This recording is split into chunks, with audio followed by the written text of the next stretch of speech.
श्री शिवाय नमस्तुभ्यम। हर हर महादेव। आप सभी पर महादेव की कृपा सदैव बनी रहे।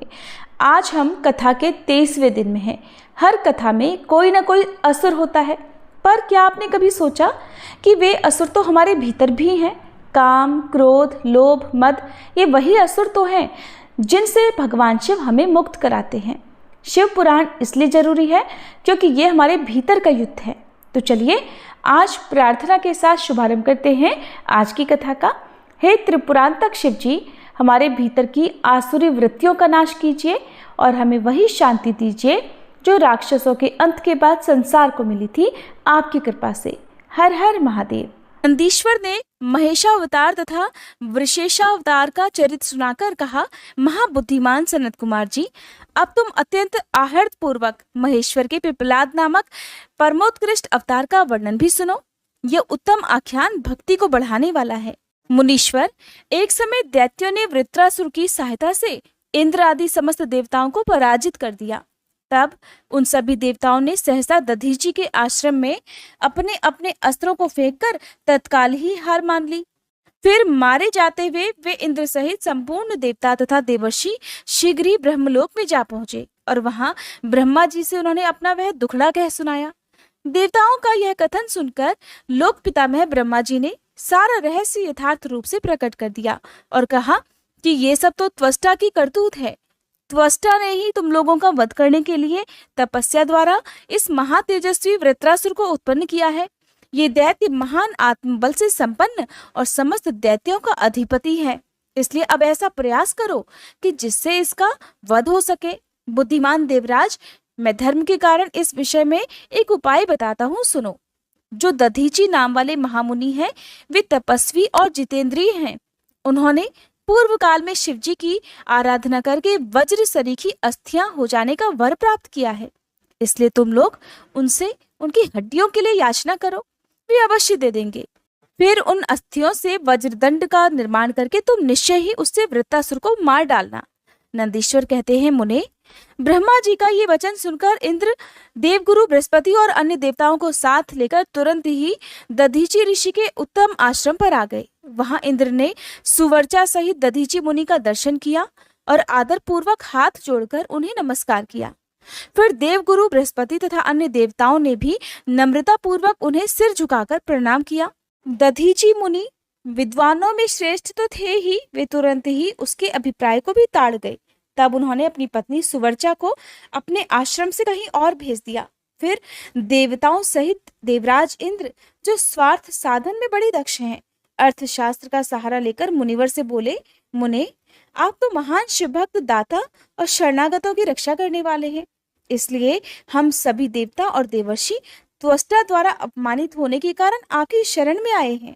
विप्रवर, आप अपनी वज्रमयी अस्थियां हमें प्रदान कर दीजिए, क्योंकि आपकी अस्थियों से वज्र का निर्माण करके मैं उस देवद्रोही का वध करूंगा।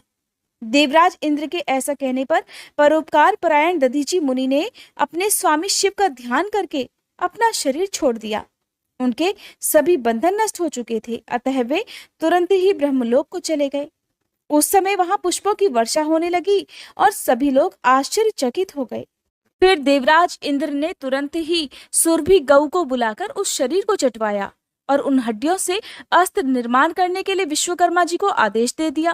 तब देवराज की आज्ञा पाकर विश्वकर्मा ने शिवजी के तेज से सुदृढ़ हुई मुनि की वज्रमयी हड्डियों से संपूर्ण अस्त्रों की कल्पना की। उनकी रीढ़ी की हड्डी से वज्र और ब्रह्मशिर नामक बाण बनाया और अन्य अस्थियों से बहुत सारे अनेक अस्त्रों का निर्माण किया। तब शिवजी के तेज से उत्कर्ष को प्राप्त हुए देवराज इंद्र ने उस वज्र को लेकर क्रोध पूर्वक वृत्तासुर पर आक्रमण कर दिया, ठीक उसी तरह जैसे रुद्र ने यमराज पर धावा किया था। फिर तो कवच आदि से भलीभांति सुरक्षित हुए इंद्र ने तुरंत ही पराक्रम प्रकट करके उस वज्र द्वारा वृत्तासुर के पर्वत शिखर सरी के सिर को काट गिराया। तात उस समय स्वर्गवासियों ने महान विजय उत्सव मनाया। इंद्र पर पुष्पों की वर्षा होने लगी, सभी देवता उनकी स्तुति करने लगे। फिर महान आत्मबल से संपन्न दधीची मुनि की पतिव्रता पत्नी सुवर्चा पति की आज्ञा अनुसार अपने आश्रम के भीतर गई। वहां देवताओं के लिए अपने पति को मरा हुआ जानकर वह देवताओं को श्राप देते हुए बोली, सुवर्चा ने कहा, अहो, इंद्र सहित ये देवता तो बड़े दुष्ट हैं और अपना कार्य सिद्ध करने में निपुण, मूर्ख और लोभी हैं। इसलिए ये सब के सब आज से मेरे शाप से पशु हो जाएं। इस प्रकार उस तपस्वी मुनिपत्नी सुवर्चा ने उन इंद्र आदि सभी देवताओं को श्राप दे डाला। फिर उस पतिव्रता ने पति लोक में जाने का विचार किया। फिर तो मनस्विनी सुवर्चा ने परम पवित्र लकड़ियों द्वारा एक चिता तैयार की। उसी समय शंकर जी की प्रेरणा से सुखदायिनी आकाशवाणी हुई। वह उस मुनिपत्नी सुवर्चा को आश्वासन देती हुई बोली, प्राज्ञ, ऐसा साहस मत करो, मेरी उत्तम बात सुनो। देवी, तुम्हारे उदर में मुनि का तेज वर्तमान है, तुम उसे यत्न पूर्वक उत्पन्न करो। पीछे तुम्हारी जैसी इच्छा हो वैसा कर लेना, क्योंकि शास्त्र का ऐसा आदेश है कि गर्भवती को अपना शरीर कभी नहीं जलाना चाहिए, अर्थात कभी भी सती नहीं होना चाहिए। नंदीश्वर कहते हैं, हे मुनीश्वर, ऐसा कहकर वह आकाशवाणी मौन हो गई। उसे सुनकर वह मुनि पत्नी क्षण भर के लिए तो विस्मय में पड़ गई, परंतु उस सती साध्वी सुवर्चा को तो पति लोक की प्राप्ति ही अभीष्ट थी। इसलिए उसने बैठकर पत्थर से अपने उदर को विदीर्ण कर डाला। तब उसके पेट से मुनिवर दधीची का वह गर्भ बाहर निकल आया। उसका शरीर परम दिव्य और प्रकाशमान था और वह अपनी प्रभा से 10 दिशाओं को उद्भासित कर रहा था। तात, दधीची के उत्तम तेज से प्रकट हुआ वह गर्भ अपनी लीला करने में समर्थ साक्षात रुद्र का अवतार था। मुनि प्रिया सुवर्चा ने दिव्य रूपधारी अपने उस पुत्र को देखकर मन ही मन समझ लिया कि यह तो रुद्र का ही अवतार है। फिर तो वह महासाध्वी परमानंद मगन हो गई। शीघ्र ही उसे नमस्कार करके उसकी स्तुति करने लगी। मुनीश्वर, उसने उस स्वरूप को अपने हृदय में धारण कर लिया। फिर पतिलोक की कामना करने वाली विमलेक्षणा माता सुवर्चा मुस्कुराकर अपने उस पुत्र से परम स्नेह पूर्वक बोली, तात, परमेशान, तुम इस अश्वत्थ वृक्ष के निकट चिरकाल तक स्थित रहो। महाभाग, तुम समस्त प्राणियों के लिए सुखदाता हो जाओ और अब मुझे प्रेम पूर्वक पति लोक में जाने के लिए आज्ञा दे दो। वहां पति के साथ रहती हुई मैं रुद्र रूपधारी तुम्हारा ध्यान करती रहूंगी। नंदीश्वर कहते हैं, मुने, साध्वी सुवर्चा ने अपने पुत्र से ऐसा कहकर परम समाधि द्वारा पति का ही अनुगमन किया। मुनीश्वर, इस प्रकार दधीची पत्नी सुवर्चा शिवलोक में पहुंचकर अपने पति से जा मिली और आनंद पूर्वक शंकर जी की सेवा करने लगी।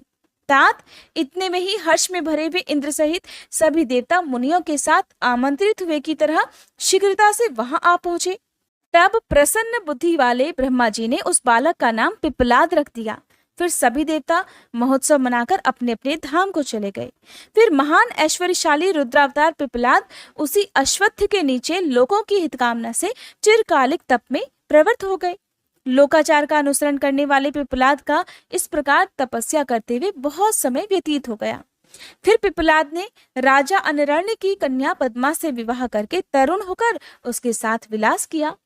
उन मुनि के 10 पुत्र उत्पन्न हुए, जो सब के सब पिता के ही समान महात्मा और उग्र तपस्वी थे। वे अपनी माता पद्मा के सुख को बढ़ाने वाले हुए। इस प्रकार महाप्रभु शंकर के लीला अवतार मुनिवर पिप्पलाद ने महान ऐश्वर्यशाली और नाना प्रकार की लीलाएं की। उन कृपालु ने जगत में शनिश्चर की पीड़ा को, जिसका निवारण करना सबकी शक्ति के बाहर था, देखकर लोगों को प्रसन्नता पूर्वक ये वरदान दिया कि जन्म से लेकर 16 वर्ष तक की आयु वाले मनुष्यों को और शिव भक्तों को शनि की पीड़ा कभी नहीं हो सकती। ये मेरा वचन सर्वथा सत्य है। यदि कहीं शनि मेरे वचन का अनादर करके उन मनुष्यों को पीड़ा पहुंचाएगा तो वह निसंदेह भस्म हो जाएगा।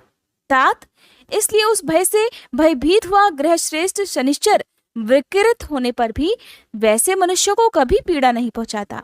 मुनिवर, इस प्रकार मैंने लीला से मनुष्य रूप धारण करने वाले पिप्पलाद का उत्तम चरित्र तुम्हें सुना दिया। ये संपूर्ण कामनाओं को पूर्ण करने वाला है। गाधी, कौशिक और महामुनि पिप्पलाद, ये तीनों स्मरण किए जाने पर शनिश्चर जनित पीड़ा का नाश कर देते हैं। वे मुनिवर दधीची, जो परम ज्ञानी, सत्पुरुषों के प्रिय तथा महान शिव भक्त थे, वे धन्य हैं, जिनके यहाँ स्वयं आत्मज्ञानी महेश्वर पिप्पलाद नामक पुत्र होकर उत्पन्न हुए। तात, ये आख्यान निर्दोष, स्वर्गप्रद, कुग्रह जनित दोषों का संहारक, संपूर्ण मनोरथों का पूरक और शिव भक्ति की विशेष वृद्धि करने वाला है। अब जानिए भगवान शिव के द्विजेश्वरा अवतार की कथा। राजा भद्रायु और रानी कीर्ति मालिनी की धार्मिक दृढ़ता की परीक्षा के बारे में। नंदीश्वर ने आगे कहा, तात, पहले जिन नृपश्रेष्ठ भद्रायु का परिचय दिया गया था और जिन पर भगवान शिव ने ऋषभ रूप से अनुग्रह किया था, उन्हीं नरेश के धर्म की परीक्षा लेने के लिए वे भगवान फिर द्विजेश्वर रूप से प्रकट हुए थे। ऋषभ के प्रभाव से रणभूमि में शत्रुओं पर विजय पाकर शक्तिशाली राजकुमार भद्रायु जब राज सिंहासन पर विराजमान हुए, तब राजा चंद्रांगद तथा रानी सीमंतिनी की बेटी सती साध्वी कीर्ति मालिनी के साथ उनका विवाह हो गया। किसी समय राजा भद्रायु ने अपनी धर्मपत्नी के साथ वसंत ऋतु में वन विहार करने के लिए एक गहन वन में प्रवेश किया। उनकी पत्नी शरणागत जनों का पालन करने वाली थी। राजा का भी ऐसा ही नियम था। उन राज दंपति की धर्म में कितनी दृढ़ता है, इसकी परीक्षा लेने के लिए पार्वती सहित भगवान शिव ने एक लीला रची। शिवा और शिव उस वन में ब्राह्मणी और ब्राह्मण के रूप में प्रकट हुए। उन दोनों ने लीला पूर्वक एक मायामय व्याघ्र का रूप धारण कर दिया। वे दोनों भय से विवल होकर व्याघ्र से थोड़ी ही दूर आगे रोते चिल्लाते भागने लगे। व्याघ्र उनका पीछा करने लगा। राजा ने उन्हें इस अवस्था में देखा। वे ब्राह्मण दंपति भी भय से विवल होकर महाराज की शरण में गए और इस प्रकार बोले, महाराज, हमारी रक्षा कीजिए, रक्षा कीजिए। ये व्याघ्र हम दोनों को खा जाने के लिए आ रहा है। सभी प्राणियों को काल के समान भय देने वाला ये हिंसक प्राणी हमें अपना आहार बनाए, इसके पहले ही आप हम दोनों को बचा लीजिए।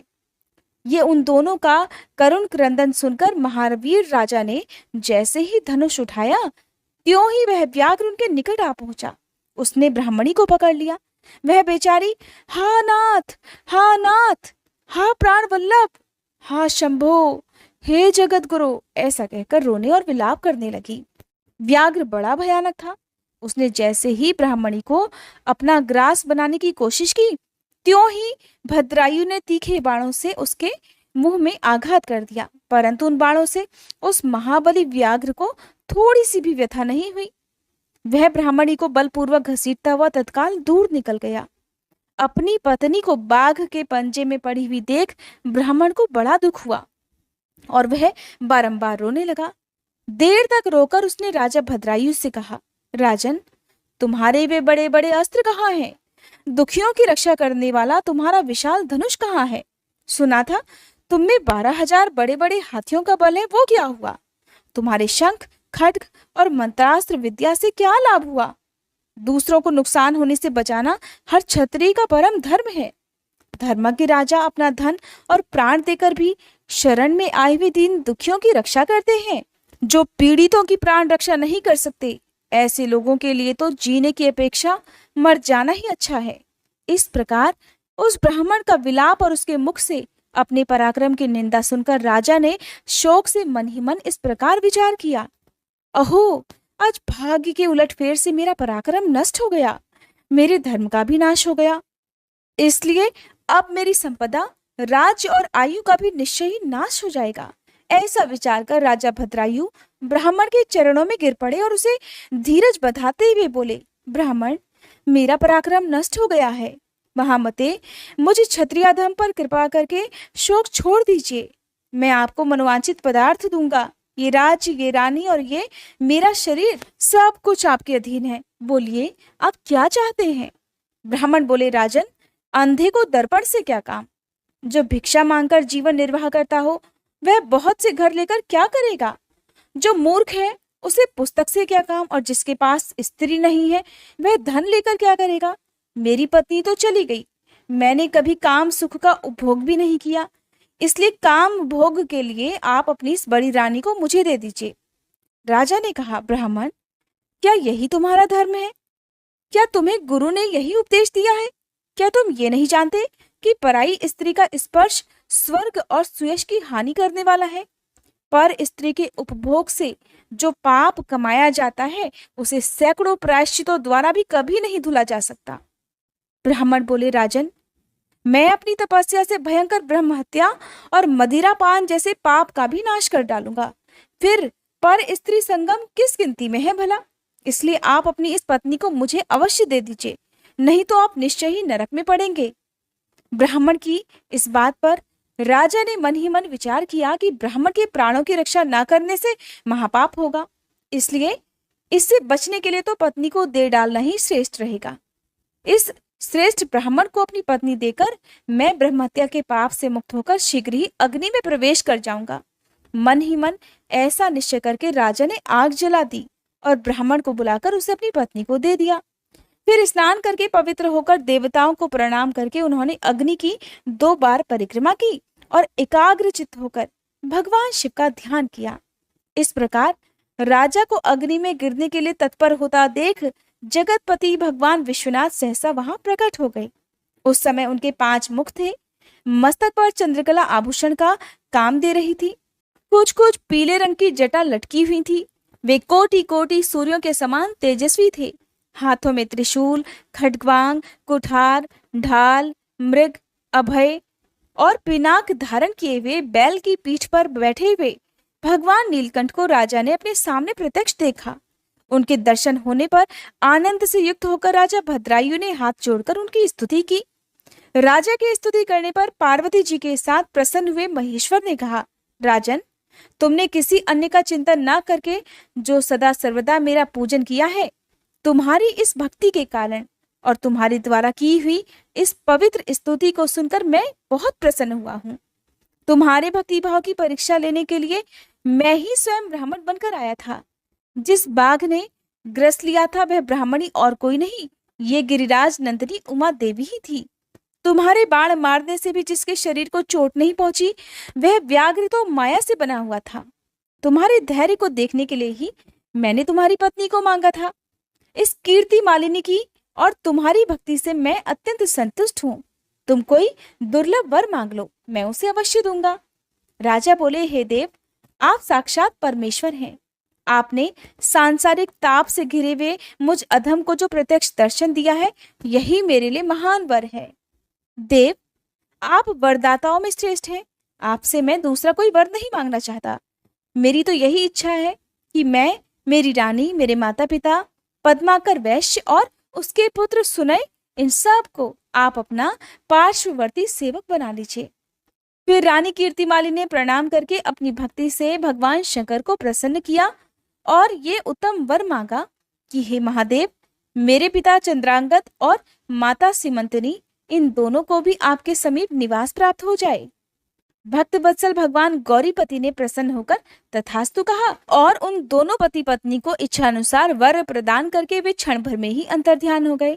इधर राजा ने भगवान शंकर का प्रसाद प्राप्त करके रानी कीर्तिमालिनी के साथ प्रिय विषयों का उपभोग किया और 10,000 वर्षों तक राज्य करने के बाद अपने पुत्रों को राज्य देकर उन्होंने शिव जी के परम पद को प्राप्त कर लिया। राजा और रानी दोनों ही भक्ति पूर्वक महादेव जी की पूजा करके भगवान शिव के धाम को प्राप्त हो गए। ये परम पवित्र, पापनाशक और अत्यंत गोपनीय भगवान शिव का विचित्र गुणानुवाद जो भक्तों को सुनाता है, जो विद्वानों को सुनाता है या खुद स्वयं भी शुद्ध चित्त होकर पढ़ता है, वह इस लोक में भोग ऐश्वर्य को प्राप्त कर अंत में भगवान शिव को प्राप्त हो जाता है। नंदीश्वर कहते हैं, मुने, अब मैं परमात्मा शिव के यतिनाथ नामक अवतार का वर्णन करता हूँ। हे मुनीश्वर, अर्बुदाचल नामक पर्वत के पास एक भील रहा करता था। उसका नाम था आहुक। उसकी पत्नी को लोग आहुका कहते थे। वह उत्तम व्रत का पालन करने वाली थी। वे दोनों पति पत्नी महान शिव भक्त थे और शिव जी की आराधना पूजा में लगे रहते थे। एक दिन वह शिव भक्त भील अपनी पत्नी के लिए भोजन खोजने के लिए जंगल में बहुत दूर तक चला गया। इसी समय संध्या काल में भील की परीक्षा लेने के लिए भगवान शंकर एक सन्यासी का रूप धारण करके उसके घर आ गए। इतने में ही उस घर का मालिक भील भी चला आया और उसने बड़े प्रेम से उन यतिराज का पूजन किया। उसके मनोभाव की परीक्षा लेने के लिए उन यतीश्वर ने बड़े दीन वाणी में कहा, भील, आज रात में यहाँ रहने के लिए मुझे स्थान दे दो। सवेरा होते ही मैं यहाँ से चला जाऊंगा। तुम्हारा सदा कल्याण हो। भील बोला, हे स्वामी जी, आप ठीक कहते हैं, फिर भी मेरी बात सुन लीजिए। मेरे घर में जगह तो बहुत थोड़ी है, फिर भी उसमें आपका रहना भला कैसे हो सकता है। भील की ये बात सुनकर स्वामी जी वहां से जाने को तैयार हो गए। उन्हें जाने को देखकर भीलनी कह उठी, प्राणनाथ, आप इन स्वामी जी को जगह दे दीजिए। घर आए हुए अतिथि को निराश मत लौटाइए, नहीं तो हमारे गृहस्थ धर्म के पालन में बाधा पहुंचेगी। आप इन स्वामी जी के साथ बड़े सुख से घर के अंदर रहिए और मैं बड़े बड़े अस्त्र शस्त्र लेकर घर के बाहर खड़ी रहूंगी। पत्नी की ये बात सुनकर भील ने सोचा, अपनी पत्नी को घर से बाहर निकालकर मैं भीतर कैसे रह सकता हूँ। सन्यासी जी का कहीं और जाना भी मेरे लिए बड़ा अधर्म कारक ही होगा। अब ये दोनों ही कार्य गृहस्थ के लिए सर्वथा अनुचित हैं कि मैं अपने घर आए हुए अतिथि को भेज दूं या अपनी पत्नी को बाहर इस खतरनाक जंगल में सोने के लिए छोड़ दूं। इसलिए मुझे ही घर के बाहर रहना चाहिए। जो होनी होगी वो तो होकर ही रहेगी। ऐसा सोचकर आग्रह करके उसने अपनी पत्नी को और सन्यासी जी को बड़े आनंद के साथ घर के भीतर सुला दिया और खुद वह भील अपने अस्त्र शस्त्र लेकर घर के बाहर ही खड़ा हो गया। रात में जंगली क्रूर और हिंसक पशु से पीड़ा देने लगे। फिर भी उसने किसी तरह उनसे बचने के लिए बड़ा प्रयास किया, किंतु बहुत प्रयास करने के बाद भी जंगल के हिंसक पशुओं ने उसे खा लिया। सुबह उठकर जब यति ने देखा कि हिंसक पशुओं ने वनवासी भील को खा डाला है, तब उन्हें बड़ा दुख हुआ। सन्यासी को दुखी देख भीलनी दुख से व्याकुल होने पर भी धैर्यपूर्वक अपने दुख को दबाकर ऐसे बोली, स्वामी जी, आप दुखी किस लिए हो रहे हैं? इन भील राज का तो इस समय कल्याण ही हुआ। ये तो धन्य और कृतार्थ हो गए जो इन्हें ऐसी मृत्यु प्राप्त हुई। मैं चिता की आग में जलकर इनका अनुसरण करूंगी। आप प्रसन्नता पूर्वक मेरे लिए एक चिता तैयार कर दीजिए, क्योंकि अपने पति का अनुसरण करना हर पत्नी के लिए सनातन धर्म है। उसकी बात सुनकर सन्यासी जी ने स्वयं चिता तैयार की और भीलनी ने अपने धर्म के अनुसार उसमें प्रवेश कर लिया। उसी समय भगवान शंकर अपने साक्षात स्वरूप से उसके सामने प्रकट हो गए और उसकी प्रशंसा करते हुए बोले, तुम धन्य हो, धन्य हो। मैं तुमसे बहुत प्रसन्न हूँ। तुम इच्छानुसार वर मांगो, तुम्हारे लिए मुझे कुछ भी अदेय नहीं है। भगवान शंकर का ये परमानंददायक वचन सुनकर भीलनी को बड़ा सुख मिला। वो तो ऐसी विभोर हो गई कि उसे किसी बात की सुध ही नहीं रही। उसकी उस अवस्था को लक्ष्य करके भगवान शंकर और भी प्रसन्न हुए और उसके ना मांगने पर भी उसे वरदान देते हुए बोले, मेरा ये जो यति रूप है ये भावी जन्म में हंस रूप से प्रकट होगा और प्रसन्नता पूर्वक तुम दोनों का परस्पर संयोग कराएगा। ये भील निषद देश की उत्तम राजधानी में राजा वीरसेन का श्रेष्ठ पुत्र होगा। उस समय नल के नाम से इसकी ख्याति होगी और तुम विदर्भ नगर में भीमराज की पुत्री दमयंती होगी। तुम दोनों मिलकर राजभोग भोगने के बाद वह मोक्ष को प्राप्त करोगे, जो बड़े बड़े योगीश्वरों के लिए भी बड़ा दुर्लभ होता है। नंदीश्वर कहते हैं, मुने, ऐसा कहकर भगवान शिव उस समय लिंग रूप में स्थित हो गए। वह भील अपने धर्म से विचलित नहीं हुआ था, इसलिए उसी के नाम पर उस लिंग को अचलेश संज्ञा दी गई। दूसरे जन्म में वह आहुक नामक भील निषाद नगर में वीरसेन का पुत्र होकर महाराज नल के नाम से विख्यात हुआ और आहुका नाम की भीलनी विदर्भ नगर में राजा भीम की पुत्री दमयंती हुई और वे यतिनाथ शिव वहां हंस रूप में प्रकट हुए। उन्होंने दमयंती का विवाह नल के साथ कराया। पूर्व जन्म के सत्कार जनित पुण्य से प्रसन्न होकर भगवान शिव ने हंस का रूप धारण कर उन दोनों को सुख दिया। हंसावतारधारी भगवान शिव तरह तरह की बातें और संदेश पहुंचाने में बड़ी कुशल थे। वे नल और दमयंती दोनों के लिए बड़े परमानंददायक हुए। अब सुनिए भगवान शिव के कृष्ण दर्शन नामक अवतार की कथा, जो कि बहुत रोचक है। नंदीश्वर कहते हैं, हे सनत कुमार जी, भगवान शंभु के एक उत्तम अवतार का नाम कृष्ण दर्शन है, जिसने राजा नभग को ज्ञान प्रदान किया था। मैं उसका वर्णन करता हूँ, सुनो। श्राद्ध देव नामक मनु के जो इक्ष्वाकु आदि पुत्र थे, उनमें नवे का नाम था नभग, जिनका पुत्र नभाग नाम से प्रसिद्ध हुआ।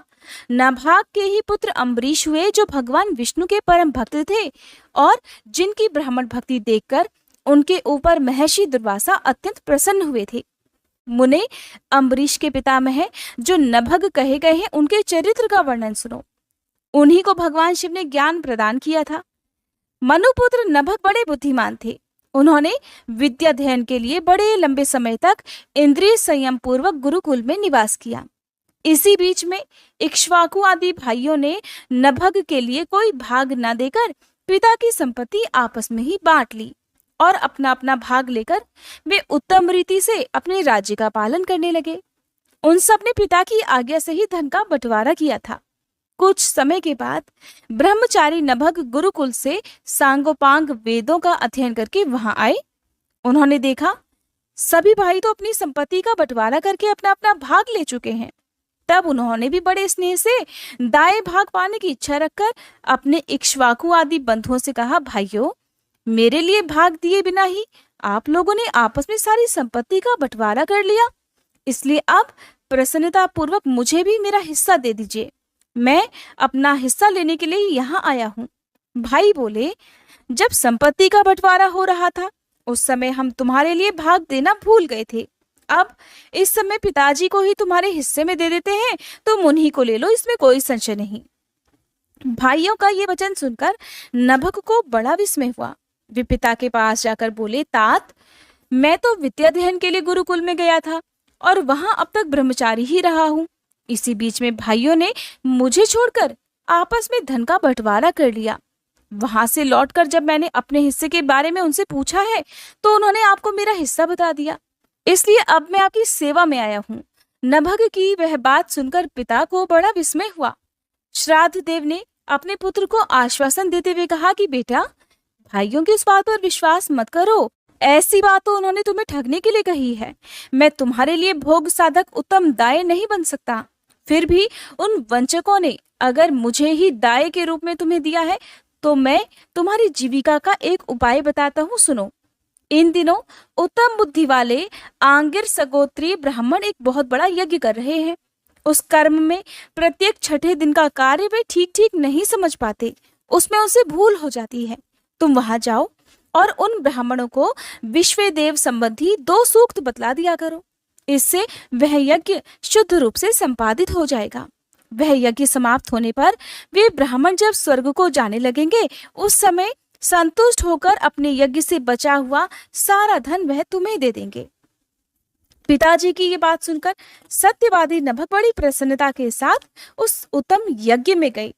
मुनि, वहां छठे दिन के कर्म में बुद्धिमान मनुपुत्र ने वैश्वदेव संबंधी दोनों सूक्तों का स्पष्ट रूप से उच्चारण किया। यज्ञ कर्म समाप्त होने पर वे आंगिरस ब्राह्मण यज्ञ से बचा हुआ अपना अपना धन नभग को देकर स्वर्गलोक को चले गए। उस यज्ञशिष्ट धन को जब वे ग्रहण करने लगे उस समय सुंदर लीला करने वाले भगवान शिव तत्काल वहां प्रकट हो गए। उनके सारे अंग बड़े सुंदर थे परंतु नेत्र काले थे। उन्होंने नभग से पूछा कि तुम कौन हो जो इस धन को ले रहे हो? ये तो मेरी संपत्ति है, तुम्हें किसने यहाँ भेजा है? ये सारी बातें ठीक ठीक बताओ। नभग कहने लगे, ये तो यज्ञ से बचा हुआ धन है जिसे ऋषियों ने मुझे दिया है। अब तो ये मेरी ही संपत्ति है और भला इसको लेने से तुम मुझे कैसे रोक रहे हो? कृष्ण दर्शन ने कहा, हे तात, हम दोनों के इस झगड़े में तो तुम्हारे पिता ही पंच रहेंगे। जाकर उनसे पूछो और वे जो निर्णय दे दें उसे ठीक ठीक यहाँ आकर बता दो। उनकी बात सुनकर नभग ने पिता के पास जाकर उक्त प्रश्न को उनके सामने रखा।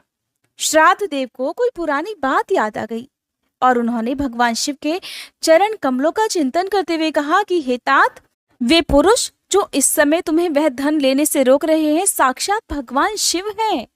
यह तो संसार की सारी वस्तुएं ही उन्हीं की हैं, परंतु यज्ञ से प्राप्त हुए धन पर उनका विशेष अधिकार है। यज्ञ करने से जो धन बच जाता है उसे भगवान रुद्र का भाग निश्चित किया जाता है। इसलिए यज्ञावशिष्ट सारी वस्तु ग्रहण करने के अधिकारी सर्वेश्वर महादेव जी ही हैं। उनकी इच्छा से ही दूसरे लोग उस वस्तु को ले सकते हैं। भगवान शिव तुम पर कृपा करने के लिए ही वहां अब ऐसा रूप धारण करके आए हैं। तुम वहीं जाओ और उन्हें प्रसन्न करो, अपने अपराध के लिए क्षमा मांगो और प्रणाम पूर्वक उनकी स्तुति करो। नभग पिता की आज्ञा से वहां गए और भगवान को प्रणाम करके हाथ जोड़कर इस प्रकार बोले, हे महेश्वर, ये सारी त्रिलोकी तो आपकी है, फिर यज्ञ से बचे हुए धन के लिए तो कहना ही क्या है। निश्चय ही इस पर भी आपका अधिकार है और यही मेरे पिता ने निर्णय किया है। नाथ, मैंने यथार्थ बात न जानने के कारण भ्रमवश जो कुछ भी कह दिया है, मेरे उस अपराध को क्षमा कर दीजिए। मैं आपके चरणों में मस्तक रखकर ये प्रार्थना करता हूँ कि आप मुझ पर प्रसन्न हो जाइए। ऐसा कहकर नभ ने अत्यंत दीनतापूर्ण हृदय से दोनों हाथ जोड़कर महेश्वर कृष्ण दर्शन का स्तवन किया। उधर श्राद्ध देव ने भी अपने अपराध के लिए क्षमा मांगते हुए भगवान शिव की स्तुति की। फिर भगवान रुद्र ने मन ही मन प्रसन्न होकर नभग को कृपा दृष्टि से देखा और मुस्कुराते हुए कहा, नभग, तुम्हारे पिता ने धर्मानुकूल जो भी बातें कही हैं वो ठीक ही हैं। तुमने भी साधु स्वभाव के कारण सत्य ही कहा है, इसलिए मैं तुम पर बहुत प्रसन्न हूँ और कृपा पूर्वक तुम्हें सनातन ब्रह्म तत्व का ज्ञान प्रदान करता हूँ। इस समय ये सारा धन मैंने तुम्हें दे दिया, अब तुम इसे ग्रहण करो। इस लोक में निर्विकार रहकर सुख भोगो, अंत में मेरी कृपा से तुम्हें सद्गति प्राप्त हो जाएगी। ऐसा कहकर भगवान रुद्र सबके देखते देखते वहीं अंतर्ध्यान हो गए। साथ ही श्राद्ध देव भी अपने पुत्र नभग के साथ अपने स्थान को लौट आए। इस लोक में विपुल भोगों का उपभोग करके अंत में वे भगवान शिव के धाम में चले गए। हे ब्राह्मण, इस प्रकार तुमसे मैंने भगवान शिव के कृष्ण दर्शन नामक अवतार का वर्णन किया। जो भी इस आख्यान को पढ़ता और सुनता है उसे संपूर्ण मनोवांछित फल प्राप्त हो जाते हैं। अब सुनिए भगवान शिव के अवधूतेश्वर अवतार की कथा और उसकी महिमा का वर्णन। नंदीश्वर कहते हैं, हे सनत कुमार जी, अब तुम परमेश्वर शिव के अवधूतेश्वर नामक अवतार का वर्णन भी सुनो, जिसने इंद्र के घमंड को चूर चूर कर दिया था।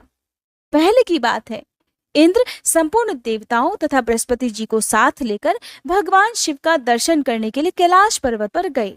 उस समय बृहस्पति और इंद्र के शुभागमन की बात जानकर भगवान शंकर उन दोनों की परीक्षा लेने के लिए अवधूत बन गए। उनके शरीर पर कोई वस्त्र नहीं था। वे प्रज्वलित अग्नि के समान तेजस्वी होने के कारण महाभयंकर जान पड़ रहे थे। उनकी आकृति बड़ी सुंदर दिखाई देती थी। वे राह रोककर बीच में खड़े हो गए। बृहस्पति और इंद्र ने शिव जी के पास जाते समय देखा कि एक अद्भुत शरीरधारी पुरुष रास्ते के बीचों बीच खड़ा है। इंद्र को अपने अधिकार पर बड़ा गर्व था, इसलिए वो ये नहीं जान सके कि ये तो साक्षात भगवान शंकर हैं। उन्होंने मार्ग में खड़े हुए पुरुष से पूछा, तुम कौन हो? इस नग्न अवधूत वेश में कहाँ से आए हो? तुम्हारा नाम क्या है? सब बातें ठीक ठीक बताओ, देर मत करो। भगवान शिव अपनी जगह पर हैं या इस समय कहीं और गए हुए हैं? मैं देवताओं तथा गुरु जी के साथ उन्हीं के दर्शन करने के लिए जा रहा हूँ।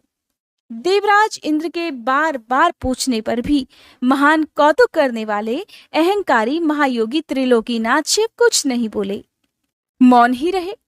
तब अपने ऐश्वर्य का घमंड रखने वाले देवराज इंद्र ने रोष में आकर उन जटाधारी पुरुष को फटकार लगाई और इस प्रकार कहने लगे, अरे मूर्ख, दुर्मते, तू बार बार पूछने पर भी उत्तर नहीं देता, इसलिए मैं तुझे वज्र से मारता हूं, देखूं कौन तेरी रक्षा करता है। ऐसा कहकर उस दिगंबर पुरुष की ओर क्रोध पूर्वक देखते हुए इंद्र ने उसे मार डालने के लिए अपना वज्र उठा लिया। ये देख भगवान शंकर ने शीघ्र ही उस वज्र का स्तंभन कर दिया, अर्थात उस वज्र को स्थिर कर दिया, जिस कारण इंद्र की बाह अकड़ गई, इसलिए वे वज्र का प्रहार ही नहीं कर सके। फिर वह अवधूत पुरुष तत्काल ही क्रोध के कारण तेज से प्रज्वलित हो उठा, मानो इंद्र को जला देना चाहता हो। भुजाओं के स्तंभित हो जाने के कारण शची वल्लभ इंद्र क्रोध से उस सांप की तरह चलने लगे, जिसका पराक्रम मंत्र के बल से अवरुद्ध हो गया हो।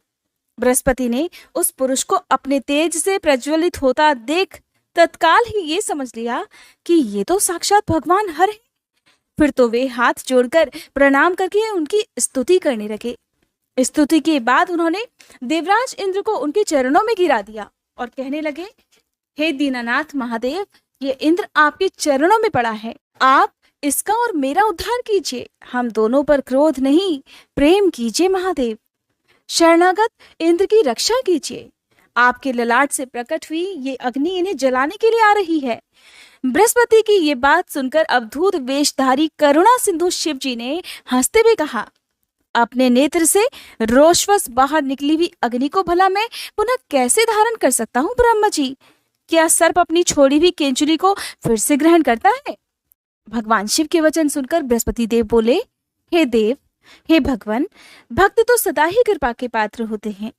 आप अपने भक्त वत्सल नाम को चरितार्थ कीजिए और इस भयंकर तेज को कहीं अन्यत्र डाल दीजिए। तब रुद्र कहने लगे, देवगुरु मैं तुम पर प्रसन्न हूँ, इसलिए उत्तम वर देता हूँ। इंद्र को जीवन दान देने के कारण आज से तुम्हारा एक नाम जीव भी होगा। मेरे ललाटवर्ती नेत्र से जो ये अग्नि प्रकट हुई है, इसे देवता कभी सहन नहीं सकते, इसलिए इसको मैं बहुत दूर छोड़ूंगा, जिससे ये इंद्र को पीड़ा ना दे सके। ऐसा कहकर अपने तेज स्वरूप उस अद्भुत अग्नि को हाथ में लेकर भगवान शिव ने क्षार समुद्र में फेंक दिया। वहां फेंके जाते ही भगवान शिव का वह तेज तत्काल एक बालक के रूप में बदल गया, जो सिंधुपुत्र जलंधर नाम से विख्यात हुआ। फिर देवताओं की प्रार्थना से भगवान शिव ने ही असुरों के स्वामी जलंधर का वध किया था। अवधूत रूप से ऐसी सुंदर लीला करके लोक कल्याणकारी शंकर जी वहां से अंतर्ध्यान हो गए। फिर सभी देवता अत्यंत निर्भय और सुखी हुए। इंद्र और बृहस्पति भी उस भय से मुक्त होकर उत्तम सुख के भागी बन गए। जिसके लिए उनका आना हुआ था, वह भगवान शिव का दर्शन पाकर वे कृतार्थ हो गए। इंद्र और बृहस्पति प्रसन्नता पूर्वक फिर अपने अपने स्थान को चले गए। हे सनत कुमार जी, इस प्रकार मैंने तुमसे परमेश्वर शिव के अवधूतेश्वर नामक अवतार का वर्णन किया है, जो दुष्टों को दंड और भक्तों को परम आनंद प्रदान करने वाला है। ये दिव्य आख्यान पापों का निवारण करके यश, स्वर्ग, भोग, मोक्ष और संपूर्ण मनोवांछित फलों की प्राप्ति कराने वाला है। जो प्रतिदिन एकाग्रचित होकर इसे सुनता या सुनाता है, वह इस लोक में संपूर्ण सुखों का उपभोग करके अंत में शिव जी की गति प्राप्त कर लेता है। नंदीश्वर कहते हैं, हे मुनिश्रेष्ठ, अब तुम भगवान शंभु के नारी संदेह भंजक भिक्षु अवतार का वर्णन सुनो, जिसे उन्होंने अपने भक्त पर दया करके ग्रहण किया था। विदर्भ देश में सत्यरथ नाम से एक प्रसिद्ध राजा थे, जो धर्म में तत्पर, सत्यशील और बड़े बड़े शिव भक्तों से प्रेम करने वाले थे। धर्म पूर्वक पृथ्वी का पालन करते हुए उनका बहुत सा समय सुखपूर्वक बीत गया। फिर किसी समय शाल्व देश के राजाओं ने उस राजा की राजधानी पर आक्रमण करके उसे चारों ओर से घेर लिया। बलोन्मत्त शाल्वदेशी क्षत्रियों के साथ, जिनके पास बहुत बड़ी सेना थी, राजा सत्यरथ का बड़ा भयंकर युद्ध हुआ। शत्रुओं के साथ इतना भयंकर युद्ध करके उनकी बड़ी भारी सेना नष्ट हो गई थी। फिर दैव योग से राजा भी शाल्वों के हाथ से मारे गए।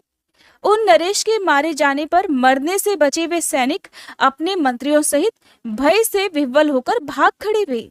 मुने, उस समय विदर्भ राज सत्यरथ की महारानी शत्रुओं से घिरी होने पर भी कोई प्रयास करके रात के समय अपने नगर से बाहर निकल गईं। वे उस समय गर्भवती थी, इसलिए शोक से संतप्त होकर भगवान शंकर के चरणों का ध्यान करती हुई वे धीरे धीरे पूर्व दिशा की ओर बहुत दूर तक चली गईं। सुबह होने पर रानी ने भगवान शंकर की दया से एक निर्मल सरोवर देखा। उस समय तक वे बहुत दूर का रास्ता तय कर चुकी थी। सरोवर के तट पर आकर वे सुकुमारी रानी एक छायादार वृक्ष के नीचे बैठ गईं। भाग्यवश उसी निर्जन स्थान में वृक्ष के नीचे ही रानी ने उत्तम गुणों से युक्त शुभ मुहूर्त में एक दिव्य बालक को जन्म दिया, जो सभी शुभ लक्षणों से संपन्न था। दैववश उस बालक की जननी महारानी को बड़े जोर की प्यास लगी। तब वे पानी पीने के लिए उस सरोवर में उतरी। इतने में ही एक बड़े भारी मगरमच्छ ने आकर रानी को अपना ग्रास बना लिया। वह बालक तो पैदा होते ही माता पिता से हीन हो गया, अनाथ हो गया और भूख प्यास से पीड़ित होकर उस तालाब के किनारे पड़ा हुआ जोर जोर से रोने लगा। इतने में ही उस पर कृपा करके भगवान महेश्वर वहां आ गए और उस शिशु की रक्षा करने लगे। भगवान की ही प्रेरणा से एक ब्राह्मणी अचानक वहां आ गई। वो विधवा थी। घर घर भीख मांगकर वो अपना जीवन निर्वाह किया करती थी और अपने 1 वर्ष के बालक को गोद में लिए हुए उस तालाब के तट पर वो पहुंची थी। उसने एक अनाथ शिशु को रोते हुए वहां देखा। निर्जन वन में उस बालक को देखकर ब्राह्मणी को बड़ी हैरानी हुई। वो मन ही मन विचार करने लगी, अहो, ये मुझे इस समय बड़े आश्चर्य की बात दिखाई देती है कि ये नवजात शिशु, जिसके नाल भी अभी तक नहीं कटी है, इस तरह धरती पर पड़ा हुआ है। इसकी माँ भी आसपास नहीं दिखाई देती। पिता आदि कोई दूसरा सहायक भी यहाँ नहीं दिखाई देते। क्या कारण हो सकता है? न जाने ये किसका पुत्र है। इसे यहाँ जानने वाला भी कोई नहीं है जिससे इसके जन्म के विषय में मैं पूछ सकूं। इसे देखकर तो मेरे हृदय में करुणा उत्पन्न हो गई है। मैं इस बालक का अपने और इस पुत्र की तरह पालन पोषण करना चाहती हूँ। परंतु इसके कुल और जन्म आदि का ज्ञान न होने के कारण इसे छूने का साहस भी मुझे नहीं हो पा रहा। वह ब्राह्मणी जब इस प्रकार विचार कर रही थी कि उसी समय भक्त वत्सल भगवान शंकर ने बड़ी कृपा की। बड़ी बड़ी लीलाएं करने वाले महेश्वर एक सन्यासी का रूप धारण करके सहसा वहां आ पहुंचे, जहां ब्राह्मणी उस समय संदेह में पड़ी हुई थी और सत्य बात को जानना चाहती थी। श्रेष्ठ भिक्षु का रूप धारण करके आए हुए करुणा निधान शिव जी ने उससे हंसकर कहा, ब्राह्मणी, अपने चित्त में संदेह और खेद को स्थान मत दो। ये बालक तो परम पवित्र है, तुम इसे अपना ही पुत्र समझो और प्रेम पूर्वक इसका पालन करो। ब्राह्मणी बोली, प्रभु, आप मेरे भाग्य से ही यहाँ पधारे हैं। इसमें संदेह नहीं कि मैं आपकी आज्ञा से इस बालक का अपने पुत्र की तरह ही पालन पोषण करूंगी। फिर भी मैं विशेष रूप से ये जानना चाहती हूँ कि वास्तव में ये है कौन, किसका पुत्र है, और आप कौन हैं जो इस समय यहाँ पधारे हैं। हे भिक्षुवर, मेरे मन में बार बार ये बात आती है कि आप करुणा सिंधु शिव ही हैं और ये बालक पूर्व जन्म में आपका भक्त भी रहा है। किसी कर्म दोष से शायद ये दुरावस्था में पड़ गया है। इसे भोग कर ये पुनः आपकी कृपा से परम कल्याण का भागी होगा। मैं भी आपकी माया से मोहित होकर ही शायद यहाँ मार्ग भूल कर आ गई हूँ। आपने ही इसके पालन के लिए मुझे यहाँ भेजा होगा। भिक्षु प्रवर शिव कहने लगे, ब्राह्मणी सुनो, ये बालक शिवभक्त विदर्भ राज सत्यरथ का पुत्र है। सत्यरथ को शाल्व देशी क्षत्रियों ने युद्ध में मार डाला है। उनकी पत्नी अत्यंत व्याकुल होकर रात में शीघ्रता पूर्वक अपने महल से बाहर भाग गई। उन्होंने यहाँ आकर इस बालक को जन्म दिया। सुबह होने पर वे प्यास से पीड़ित होकर सरोवर में पानी पीने के लिए उतरी। उसी समय दैववश एक ग्रह ने आकर उन्हें अपना आहार बना लिया। ब्राह्मणी ने पूछा, हे भिक्षुदेव, क्या कारण है कि इसके पिता राजा सत्यरथ श्रेष्ठ भोगों के उपभोग के समय बीच में ही शत्रुओं द्वारा मारे डाले गए? किस कारण से इस शिशु की माता को ग्रह ने खा लिया? और ये शिशु जो जन्म से ही अनाथ और बंधुहीन हो गया, इसका क्या दोष है, इसका क्या कारण है? मेरा अपना पुत्र भी अत्यंत दरिद्र और भिक्षुक क्यों हुआ, और मेरे इन दोनों पुत्रों को भविष्य में कैसे सुख प्राप्त होगा? भिक्षुवर्य शिव कहने लगे, हे ब्राह्मणी, इस राजकुमार के पिता विदर्भराज पूर्व जन्म में पांड्य देश के श्रेष्ठ राजा थे। वे सभी धर्मों के ज्ञाता थे और संपूर्ण पृथ्वी का धर्म पूर्वक पालन किया करते थे।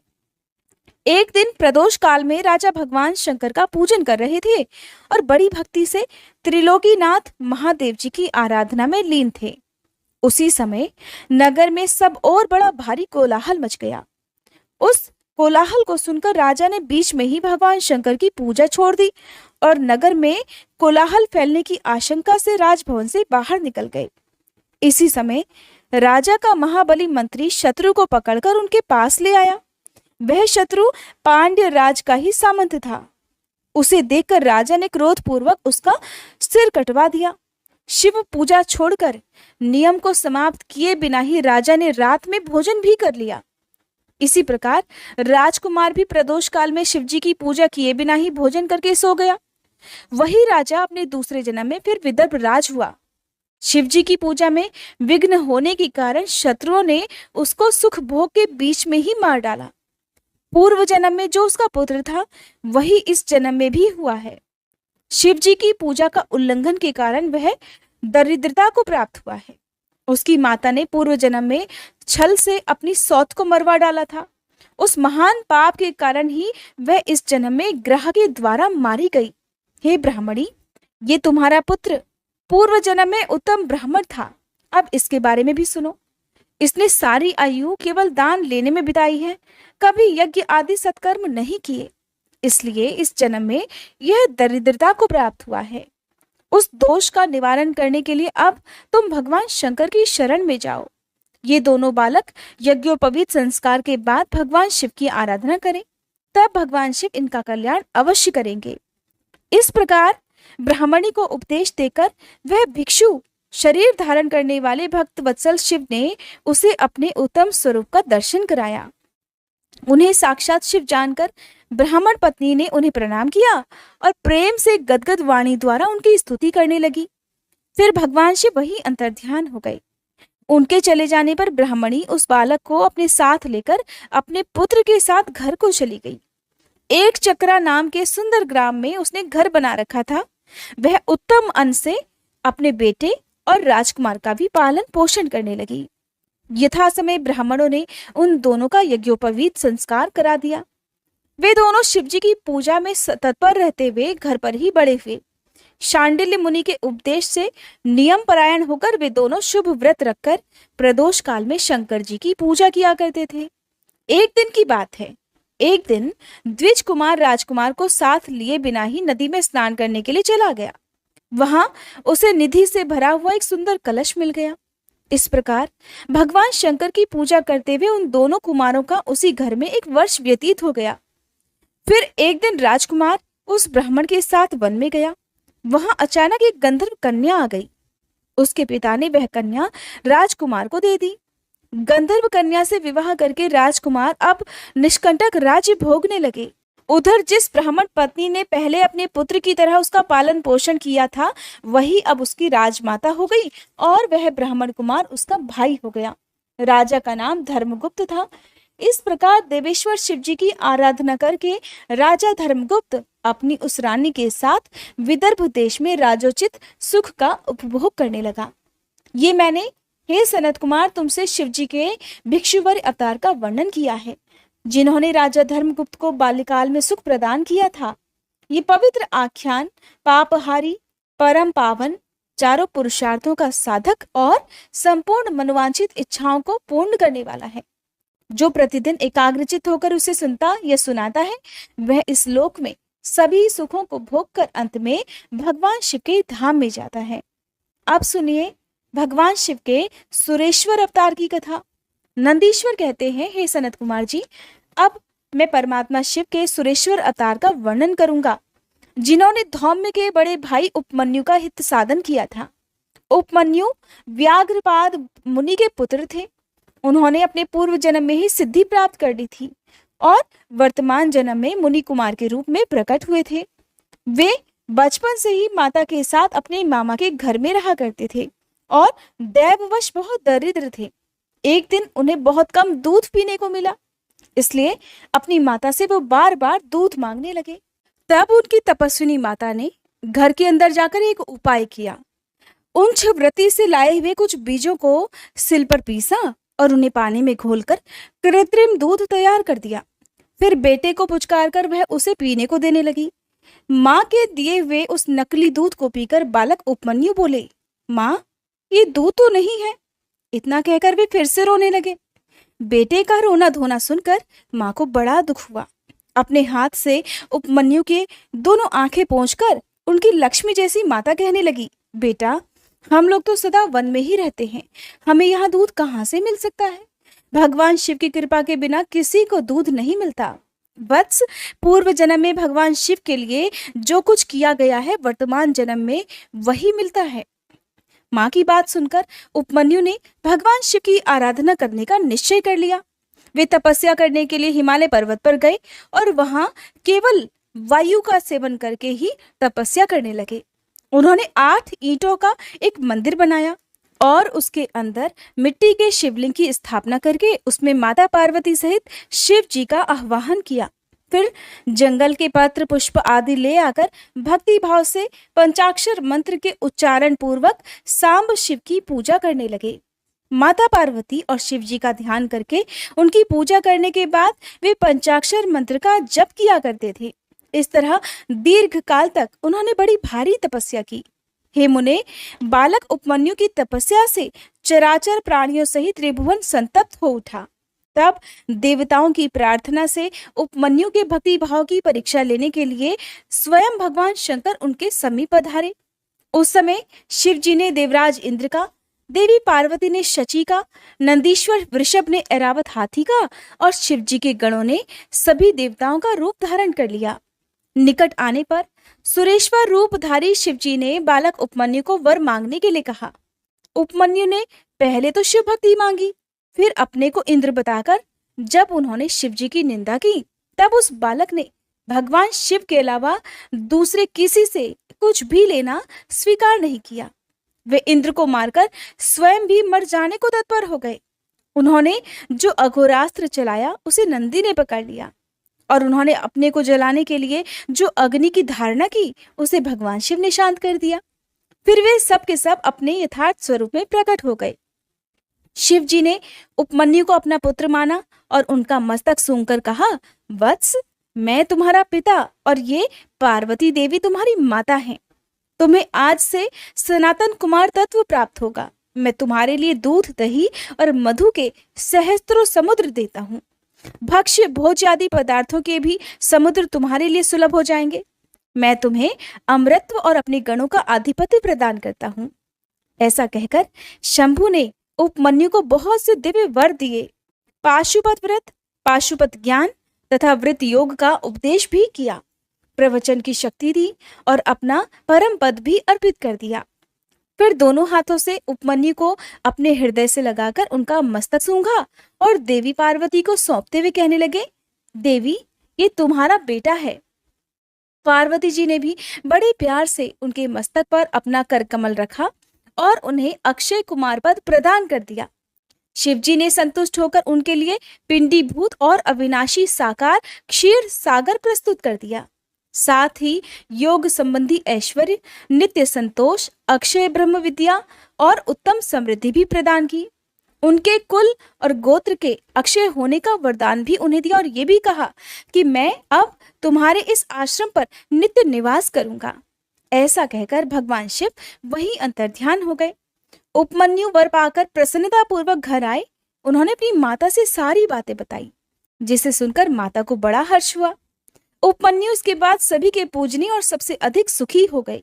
तात, इस प्रकार मैंने तुमसे परमेश्वर शिव के सुरेश्वर अवतार का वर्णन किया है।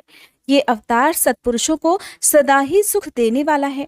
सुरेश्वर अवतार की ये कथा पापों को दूर करने वाली और संपूर्ण मनोवांछित फलों को देने वाली है। जो इसे भक्ति पूर्वक सुनता या सुनाता है वह संपूर्ण सुखों को भोगकर अंत में भगवान शिव को प्राप्त हो जाता है। जय भोलेनाथ। आज के अध्याय में बस इतना ही। इसके आगे की कथा आप सभी कल के अध्याय में जरूर सुनिएगा। आइए अब हम सभी सच्चे मन से भगवान शिव से क्षमा प्रार्थना करें। हे भोलेनाथ, अगर इस कथा के श्रवण, वाचन या स्मरण के दौरान हमारे मन, वाणी या कर्म से कोई भी त्रुटि हो गई हो तो हम आपसे हाथ जोड़कर प्रार्थना करते हैं, कृपया हमें क्षमा करें। प्रभु, हमारी समझ सीमित है परंतु श्रद्धा असीम है। अगर किसी पवित्र प्रसंग को हमने अधूरा समझा, अधूरा सुना या फिर किसी दिव्यता को पूरी तरह व्यक्त नहीं कर सके तो ये केवल हमारी अल्प बुद्धि है। उसकी दोषिता हमारी नहीं बल्कि हमारी अवस्था की है। आप तो दयालु हैं, कृपामय हैं, भक्तों के हर अपराध को क्षमा कर देने वाले हैं। हे भोलेनाथ, हमारी इस भक्ति यात्रा को स्वीकार करें और हमारे दोषों को नष्ट करके हमें अपनी शरण में रखें। हे नीलकंठ, इस अध्याय को आपने ही आरंभ करवाया और आप ही इसे पूर्ण करें। आपकी कृपा से हम हर दिन आपकी ओर निकट आते रहें, यही हमारी सबसे बड़ी कामना है। हर हर महादेव।